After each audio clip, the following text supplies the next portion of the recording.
महाभारत महाभारत महाभारत। तो जी हाँ दोस्तों, आपका स्वागत है आपके अपने YouTube channel perfect science coaching centre में। तो अपन बात करेंगे क्लास 10 सब्जेक्ट आपका हिंदी चैप्टर नंबर 7, बोले तो परंपरा का मूल्यांकन। आप जानते हैं कि हम जब भी कोई टॉपिक लेते हैं तो उसको दो हिस्सों में बांटकर पढ़ाते हैं। पहला उसका परिचय होता है और दूसरा उसका इंपॉर्टेंट पॉइंट होता है। ठीक है, तो चलिए तमाम तरह के प्रश्न आप यहाँ पर देख रहे हैं। जैसे सारे यूरोप के लोग किस सभ्यता से प्रभावित थे, तमाम तरह के प्रश्न है। इसको उत्तर देने से पहले अगर कुछ बातों को आप लोग जान लेते हैं तो आसानी से उसका जवाब दे सकते हैं, आंसर दे सकते हैं। तो चलिए पहले कुछ बातों को जान लेते हैं। ठीक है, आप यहाँ पर देख रहे हैं क्या है, परंपरा का मूल्यांकन, चैप्टर नंबर 7 परंपरा का मूल्यांकन के लेखक कौन है? तो डॉक्टर रामविलास शर्मा। चलिए जूम को कम करते हैं तो आप ध्यान से देखिएगा कि परंपरा का मूल्यांकन के लेखक कौन है? डॉक्टर रामविलास शर्मा। इसको कैसे याद करें? तो आप जानते हैं एक ट्रिक है कि परंपरा को सबसे ज्यादा कौन निभाते थे? तो प्रभु श्री राम निभाते थे, यानी पुरुषों के उत्तम कौन थे? पुरुषोत्तम श्री राम थे। और यहां पर क्या लगल है? राम, अर्थात रिलेट करके इसको हम याद कर सकते हैं। ठीक है, और इनका जन्म कब हुआ था? पहले परिचय जान लेते हैं, इनका जन्म कब हुआ? तो 10 अक्टूबर 1912 ईस्वी को। कहा? तो ऊंच गांव बोले चाहे उन्नाव गांव बोले, उत्तर प्रदेश में इनका जन्म हुआ था। ठीक है, उसके बाद इनका शिक्षा के बारे में जान लेते हैं। ठीक है, शिक्षा जो है लखनऊ विश्वविद्यालय से क्या किए थे? बीए पास किए थे। कब? तो 1932 ईस्वी में। ठीक है, लखनऊ बीबी यानी विश्वविद्यालय में अध्यापक रहे। किसका? तो अंग्रेजी का। उसी विद्यालय में बीए भी किया और उसी विद्यालय में अध्यापक भी बने। वो कौन से सब्जेक्ट का? तो अंग्रेजी सब्जेक्ट का। ठीक है, उसके बाद उसी यूनिवर्सिटी में रिटायर हुए 1974 में। ठीक है, चलिए बात करते हैं अगला पॉइंट। 1949 से 1953 तक रामविलास प्रगतिशील लेखक संघ के महामंत्री भी रहे। ठीक है, उसके बाद इनका निधन होता है 30 मई 2000 ईस्वी को। कहा? तो दिल्ली में होता है। कहा? तो दिल्ली में होता है, जो भारत की राजधानी दिल्ली। ठीक है, चलिए इनकी प्रमुख रचनाएं हैं जो बार बार पूछा जाता है। ठीक है, तो चलिए ध्यान से आप लोग देखिएगा, थोड़ा भी मिस नहीं करना है। ठीक है, जैसे निराला की साहित्य साधना, ये बहुत ही प्रसिद्ध इनका एक रचना है और इन्हें इस रचना के लिए इन्हें साहित्य अकादमी पुरस्कार भी मिला था। ठीक है, फिर अगला है आचार्य रामचंद्र शुक्ल और हिंदी आलोचक। फिर आगे भारतेंदु हरिश्चंद्र, फिर प्रेमचंद्र का उनका युग, ये भी दोनों फेमस उनकी रचना है। ठीक है, तमाम तरह के यहां पर लिखा हुआ है, इसको छोड़ दीजिए, ये सब ज्यादा नहीं पूछा जाता है। ठीक है, चलिए अब यहां पर हम देखते हैं उनके बारे में कुछ, थोड़ा और जूम को कम कर देते हैं।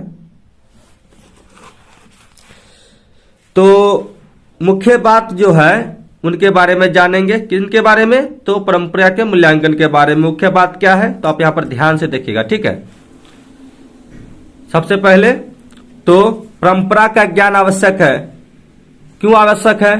तो कुछ बात कहा गया है, जो लकीर के फकीर न होकर क्रांतिकारी साहित्य की रचना करे, वही क्या है? परंपरा का ज्ञान है, अर्थात साहित्य है। ठीक है, चलिए अगला टॉपिक, अगला पॉइंट, साहित्य की परंपरा का पूर्ण ज्ञान क्या है? तो समाजवादी व्यवस्था है। क्या है? समाजवादी व्यवस्था है। निराला की साहित्य साधना क्या है? तो 3 खंडों में है। निराला जो इनकी एक रचना है उनको कितने खंडों में बांटा गया? तो 3 खंडों में बांटा गया है। अगले पॉइंट, दूसरे की नकल कर लिखा गया साहित्य, और कोई दूसरा का नकल करता है और साहित्य लिखता है तो उसे क्या कहा जाता है? अधम कहा जाता है। क्या कहा जाता है? अधम कहा जाता है। नेक्स्ट पॉइंट, साहित्य जो है, साहित्य मनुष्य के संपूर्ण जीवन से संबंध रखता है। ठीक है, नेक्स्ट पॉइंट, यदि मनुष्य परिस्थितियों के नियामक नहीं तो परिस्थितियां भी मनुष्य की नियामक नहीं। इसका मतलब है कि जो भी सिचुएशन मनुष्य के है, ठीक है, अगर उसे सुधार नहीं करते तो परिस्थिति जो है यानी सिचुएशन जो उसी का रूप ले लेता है। ठीक है, चलिए नेक्स्ट पॉइंट, साहित्य के निर्माण में प्रतिभाशाली मनुष्यों की भूमिका निर्णायक है। ये सब जो पॉइंट है ना आपके ऑब्जेक्टिव क्वेश्चन में पूछे जाते हैं। ठीक है, चलिए, हिटलर ने सोवियत संघ पर आक्रमण किया था। सोवियत संघ बोले तो रूस कई देशों में विभाजित हो गए थे, यानी 15 देशों में विभाजित हो गया था। ठीक है, उसके बाद सोवियत संघ में बहुजातीय राष्ट्रीयता का पुनर्जन्म हुआ। जब ये विभाजन हुआ तो बहुत सारे राष्ट्रों का यानी देशों का निर्माण हुआ, इसलिए राष्ट्रीयता का क्या हुआ, पुनर्जन्म हुआ, जिसे रूसी क्रांति के नाम से जाना जाता है, जो 1917 में हुआ था। ठीक है, नेक्स्ट पॉइंट, 1917 ईस्वी में रूस और गैर रूसी जातियों के आपसी संबंध में बड़ा परिवर्तन हुआ, यानी रूसी क्रांति के नाम से जाना जाता है। ठीक है, चलिए कुछ और बात है, वह विचारधारा जो चेतना या भाव को मूल पदार्थ मानती है उसे क्या कहा जाता है, तो भौतिकवाद कहा जाता है। कुछ और पॉइंट को जान लेते हैं। आप ऊपर देखिएगा, एथेंस की सभ्यता क्या है, तो यूरोप से है। क्या है, तो यूरोप से। यूरोप में जो भी देश है वहां पे क्या है, एथेंस की सभ्यता है। शेली व बायरन कहाँ है, तो यूनान में है। कहां पे है, तो यूनान में। ये यूनान जो है यूरोप की प्रमुख देश है, जो कई वर्षों तक भारत में क्या किया था, शासन किया था। ठीक है, और ये बायरन जो है, ये बायरन अंग्रेजी लेखक है। क्या है, अंग्रेजी लेखक है। चलिए बात करते हैं लैटिन का भी कौन है, तो वर्जिल है। कौन है, तो वर्जिल है। और कुछ और बात है, जैसे तारसप्तक का अर्थ क्या होता है, तो 7 कवि। क्या होता है, 7 कवि। और आदिम का अर्थ क्या होता है, तो अति प्राचीन। क्या, अति प्राचीन। तो चलिए अपन क्वेश्चन को सॉल्व करते हैं, इसको थोड़ा जूम कर लेते हैं। ठीक है, चलिए क्वेश्चन आपका क्या है, देखिए आप लोग ध्यान से, कि वह विचारधारा जो चेतना या भाव को मूल पदार्थ मानती हो क्या कहलाता है, तो भौतिकवादी। आपको जस्ट बताया है। सारे यूरोप के लोग किस सभ्यता से प्रभावित है, तो एथेंस की सभ्यता से। ऑप्शन नंबर सी आपको बताए हैं। ठीक है, चलिए अब नेक्स्ट क्वेश्चन, शेली और बायरन कहाँ के थे, तो आपको बताया है यूनान के थे। कहाँ के, तो यूनान के। नेक्स्ट क्वेश्चन आपका है, जारशाही शासन का संबंध किससे है, तो आपको बताया है किसे, तो रूस से। किसे, तो रूस से। नेक्स्ट क्वेश्चन ध्यान से देखिएगा, थोड़ा भी मिस्टेक नहीं होना चाहिए। ठीक है, रूसी की क्रांति कब हुआ, तो 1917 में। आपको बताया है कब, तो 1917 में। व्यास जी और वाल्मीकि जी की रचना क्रमशः क्या है, तो आपको बताया है क्या, तो व्यास जी ने व्यास जी क्या महाभारत और वाल्मीकि जी क्या रामायण का रचयिता है। तो ऑप्शन नंबर डी। परंपरा का मूल्यांकन किसकी पुस्तक है, तो आपको बताया है प्रभु श्री राम क्या है, परंपरा को बहुत मानते हैं, इसलिए राम विलास शर्मा। ये ट्रिक है याद करने के लिए। प्रगतिशील आलोचना का विकास होता है क्या, साहित्य की परंपरा के ज्ञान से। क्या होता है, साहित्य की परंपरा के ज्ञान से। Option number B.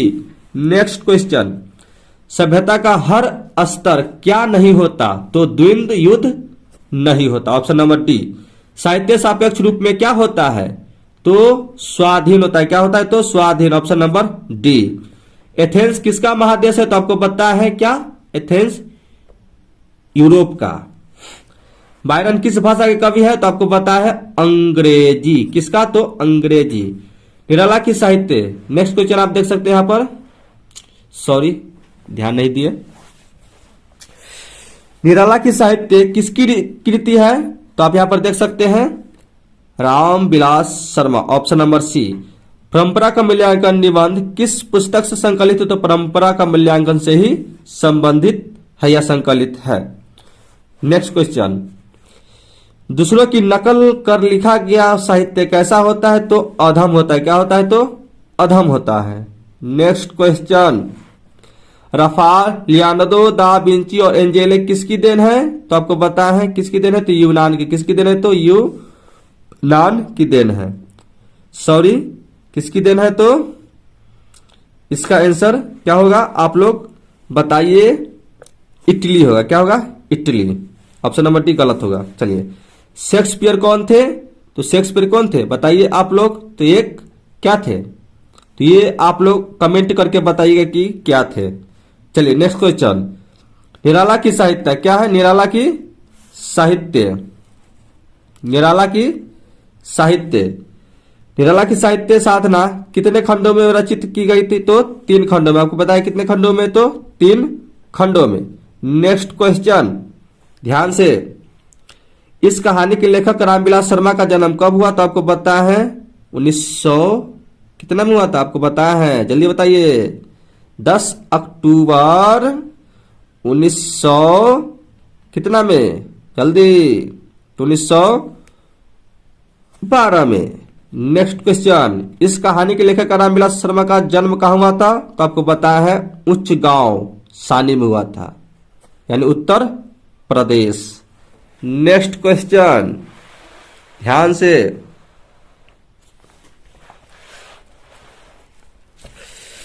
पिया हो परदेश जइब त ना इस समय न जाए के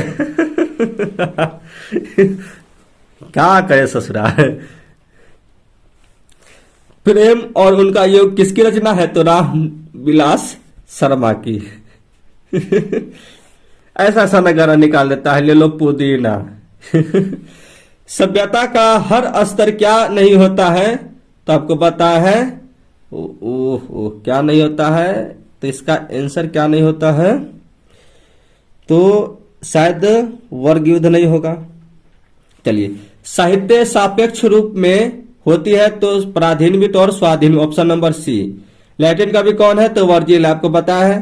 तासप क्या है? तो 7 कवि है। तार सप्तक में कितने कवियों की कविताएं संग्रहित है? तो 7 कवि। अज्ञे तार सप्तक कब संपादित हुआ? तो आपको बताया है कब? तो बी। ऑप्शन नंबर बी आपका होगा 1943 में। रामविलास शर्मा दिखाई दे रहा है आप लोग को। चलिए नेक्स्ट क्वेश्चन आपके पास कितना है? चलिए बाबा कितना में है? हाँ 27 में। रामविलास शर्मा को किस कृति के लिए साहित्य अकादमी पुरस्कार मिला? तो आपको पता है निराला की साहित्य साधना। नेक्स्ट क्वेश्चन, आदिम का सर्वाधिक शाब्दिक अर्थ जो है क्या है? तो अति प्राचीन। Option number A. Bharatendu Harishchandra किसकी रचना है? तो आपको पता है रामविलास शर्मा की। डॉक्टर रामविलास शर्मा की मृत्यु कब हुई? तो आपको पता है 2000 में। कहा? तो दिल्ली में। नेक्स्ट क्वेश्चन, ध्यान से। साहित्य की परंपरा का पूर्ण ज्ञान किस व्यवस्था में संभव है? तो आपको पता है समाजवादी व्यवस्था में संभव है। नेक्स्ट क्वेश्चन, परंपरा का ज्ञान किसके लिए आवश्यक है? तो आपको पता है कि जो लकीर के फकीर न होकर क्रांतिकारी साहित्य की रचना करे वही क्या है? परंपरा का सच्चा ज्ञान है या आवश्यक है। नेक्स्ट क्वेश्चन, ध्यान से आप लोग देखिएगा। नहीं दिखाई दे रहा है ना ससुरा? हाँ अब दिखाई देगा। नेक्स्ट क्वेश्चन, भारतीय की राष्ट्रीय क्षमता का पूर्ण विकास किस व्यवस्था में संभव है? तो आपको पता है समाजवादी व्यवस्था में संभव है। बाकी मेरा प्रयास आपको कैसा लगा आप लोग कमेंट करके बता सकते हैं और अपने मित्रों में इसको शेयर करके उन्हें भी लाभ पहुंचा सकते हैं। बाकी फिर मिलेंगे नेक्स्ट वीडियो में, जब तक के लिए जय हिंद।